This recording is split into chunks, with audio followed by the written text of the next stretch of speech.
Kuna tatizo kubwa la wanachama wengi, wanauwaka wengi kuto kulipa ada.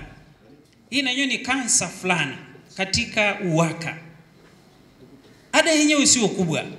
Hivi kwa nini hatuilipi? Mimi najiuliza, hivi kwa nini hatuilipi? Watu ukiangalia wanafanya michango mingi mbalimbali, michango ya send off, michango ya kitchen party na nini, wanawachangia mpaka wakizaa huko wanaenda, lakini kutoa huo kidogo kwa ajili ya uwaka hayuko tayari mtu kutoa.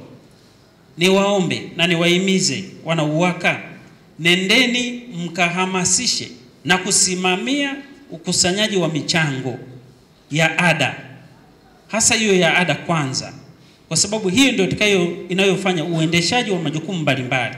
Sasa kama mwezi kutoa ada, manake sasa tunarudi nyuma, wanachama wetu unakuwa hafifu, unarudi nyuma, unazorota. Niombe sana tujitahidi katika hilo pia.